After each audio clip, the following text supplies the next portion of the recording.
जैसे वहां कुछ था ही नहीं। मुझे छू नहीं सकते, वो स्वर फिर गूंजा।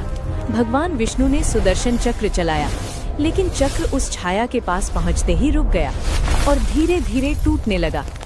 ये कैसे संभव है? विष्णु ने आश्चर्य से कहा। तभी भगवान शिव खड़े हुए। उनकी तीसरी आंख जल उठी। पूरा ब्रह्मांड उस अग्नि में कांपने लगा। यदि ये सृष्टि के नियमों से परे है, तो इसका अंत भी नियमों से परे होगा। उन्होंने अपनी पूरी शक्ति उस छाया पर केंद्रित की। महाकाल का प्रहार हुआ, एक भयंकर विस्फोट हुआ। पूरा स्वर्ग अंधकार में डूब गया। कुछ पल के लिए सब शांत हो गया। जब प्रकाश लौटा तो वो छाया गायब थी। देवताओं ने राहत की सांस ली, लेकिन तभी इंद्र का स्वर कांप उठा। देखो नीचे। स्वर्ग के नीचे पृथ्वी नहीं, बल्कि एक नया लोक बन चुका था। एक ऐसा लोक जहां न समय था न मृत्यु, बस एक अनंत अंधकार। और उस अंधकार के बीच वही छाया फिर से प्रकट हुई। लेकिन इस बार वो अकेली नहीं थी। उसके पीछे हजारों छायाएं खड़ी थी, हर एक पहले से ज्यादा शक्तिशाली। तुमने मुझे खत्म नहीं किया, वो स्वर फिर गूंजा। तुमने मुझे बढ़ा दिया। देवताओं के चेहरे पर भय स्पष्ट था।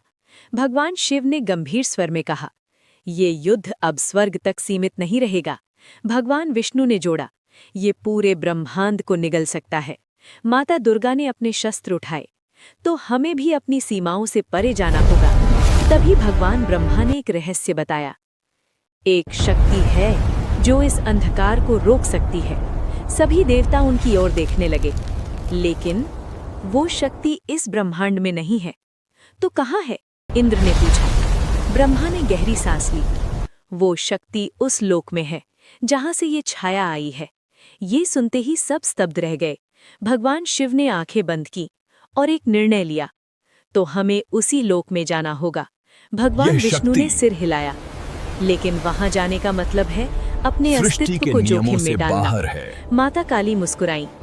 डर तो उसे लगता है जो अंत से भागता है, और हम अंत को नियंत्रित करते हैं। देवताओं ने एक साथ अपने अस्त्र उठाए। स्वर्ग में एक दिव्य ऊर्जा उत्पन्न हुई, जैसे पूरा ब्रह्मांड युद्ध के लिए तैयार हो रहा हो। लेकिन तभी वो काली दरार फिर से खुली, और इस बार उसके भीतर से एक और आवाज आई, पहले से भी ज्यादा शक्तिशाली, ज्यादा भयावह। तुम आना चाहते हो तो आओ, लेकिन याद रखना, यहाँ से कोई वापस नहीं जाता। देवताओं ने एक दूसरे की ओर देखा, और फिर एक एक करके वे उस अज्ञात लोक की ओर बढ़ने लगे। जैसे ही भगवान शिव उस दरार के अंदर प्रवेश करने